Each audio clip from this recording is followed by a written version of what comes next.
സാമ്പത്തിക സംവരണത്തെ ചൊല്ലി കേരള കത്തോലിക്ക സഭയിൽ ഭിന്നത. EWS സംവരണം അട്ടിമറിക്കാനുള്ള നീക്കം ചെറുക്കുമെന്ന് സിറോ മലബാർ സഭയുടെ അൽമായ സംഘടനയായ കത്തോലിക്ക കോൺഗ്രസ് പ്രഖ്യാപിച്ചു. എന്നാൽ സംവരണം പുനഃപരിശോധിക്കണമെന്നാണ് ലത്തീൻ കത്തോലിക്ക സഭയുടെ ആവശ്യം.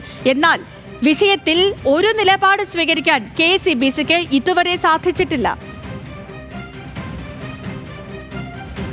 സംവരണത്തിന്റെ ആനുകൂല്യങ്ങൾ അനുഭവിക്കുന്നതിൽ വലിയൊരു വിഭാഗം സംവരണാനുകൂല്യം ഇല്ലാത്തവരോടൊപ്പമോ അതിൽ കൂടുതലോ മെച്ചപ്പെട്ട നിലവാരത്തിലേക്ക് എത്തിയിട്ടുണ്ട്. അതുകൊണ്ട് തന്നെ സംവരണേതര വിഭാഗങ്ങളിൽപ്പെടുന്ന ആളുകളുടെ അവസരങ്ങൾ ഗണ്യമായി കുറയുകയാണ്. യഥാർത്ഥത്തിൽ ഈ 10% മാത്രമാണ് സംവരണേതര വിഭാഗങ്ങൾക്ക് ഏതെങ്കിലും തരത്തിൽ ഗുണമുണ്ടാക്കത്തക്ക രീതിയിൽ വന്നിരിക്കുന്നത്.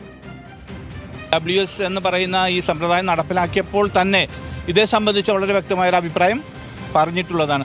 അഭിപ്രായം ഇപ്പോഴും വളരെ ശക്തമായി നിലനിൽക്കുന്നുണ്ട്. അതിന് ബന്ധപ്പെട്ട അധികാരികളോടും ഇക്കാര്യം രേഖാമൂലം വരെ അറിയിച്ചിരുന്നു. ചെയ്യാൻ കഴിയുന്നത് ഗവൺമെൻറ് ചെയ്യാൻ കഴിയുന്ന ഒരു പ്രത്യേകമായ ഒരു കമ്മീഷൻ നിയോഗിക്കുകയും ജാതി സെൻസസ് ആണെങ്കിൽ ജാതി സെൻസസ് ഒരു കമ്മീഷൻ നിയോഗിക്കുകയും മുന്നോക്കക്കാരുടെ എണ്ണം നിശ്ചയിച്ച് അതിൽ ദരിദ്രരുടെ സാമ്പത്തികമായി പിന്നോക്കം നിൽക്കുന്നവരുടെ കണക്ക് പരിശോധിച്ചിട്ട് അതിനനുസരിച്ച് സംവരണം പുനഃക്രമീകരിക്കാം. അപ്പോൾ അനീതിയിലേതാവും. അല്ലാതെ അതാണ് ഏറ്റവും കരണീയമായ മാർഗമെന്നാണ് ഞങ്ങൾ കരുതുന്നത്.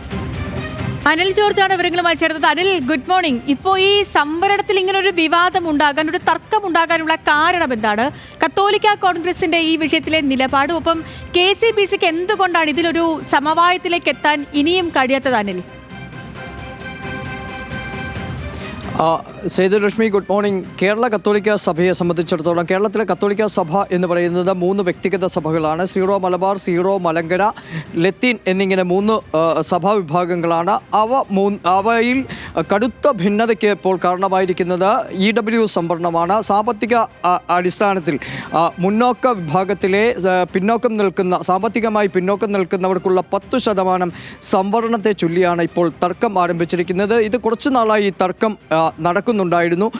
പക്ഷേ അതിലൊരു പൊതു നിലപാട് സ്വീകരിക്കേണ്ട എന്ന് KCBCയുടെ അങ്ങനെ ഒരു നിലപാടിലേക്ക് KCBC മാറുകയും ചെയ്തു. കാരണം ചർച്ച ചെയ്താൽ അത് എങ്ങും എത്തില്ല. കാരണം ലത്തീൻ കത്തോലിക്ക സഭ EWSനെ കടുത്ത രീതിയിൽ എതിർക്കുകയാണ്. കാരണം അവർക്ക് ലഭ്യമാകുന്ന സംവരണത്തിൽ നിന്ന് 10% നഷ്ടപ്പെടുന്നു, മുന്നോക്കക്കാർ കൊണ്ടുപോകുന്നു എന്ന ഒരു വിമർശനമാണ് അവർ ഉയർത്തുന്നത്. എന്നാൽ സീറോ മലബാർ സഭ, സീറോ മലങ്കര സഭ എന്നിവ ഉൾപ്പെടുന്ന കേരളത്തിലെ സുറിയാനി കത്തോലിക്ക സഭകളിലെല്ലാം തന്നെ മുന്നോക്ക വിഭാഗത്തിൽ പെടുന്നതാണ്. അതിനാൽ അവർക്ക് മറ്റു സംവരണങ്ങളില്ല. അതിനാൽ EWS 1% പോലും വിട്ടുവീഴ്ചയ്ക്ക് തയ്യാറല്ല എന്ന് അവർ പ്രഖ്യാപിക്കുകയും ചെയ്യുന്നു.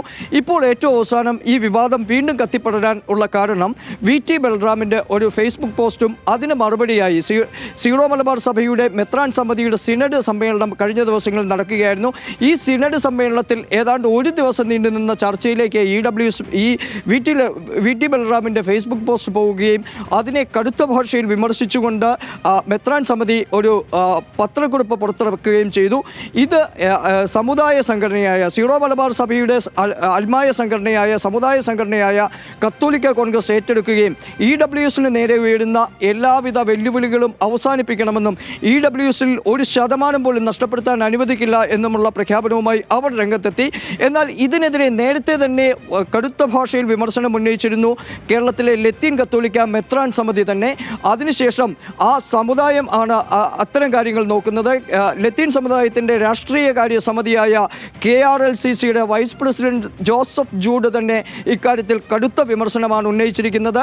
ഈ സംവരണം പുനഃക്രമീകരിക്കണമെന്നാണ് KRLCC ഇപ്പോൾ ആവശ്യപ്പെടുന്നത്. അതായത് 5.5% പോലും മുന്നോക്കക്കാരിലെ പിന്നോക്കക്കാരില്ല എന്നും അതിനാൽ ഈ സംവരണം അനർഹരെ കുത്തിക്കയറ്റാൻ വേണ്ടിയുള്ളതാണെന്നും KRLCC വിമർശിക്കുകയും ചെയ്യുന്നു.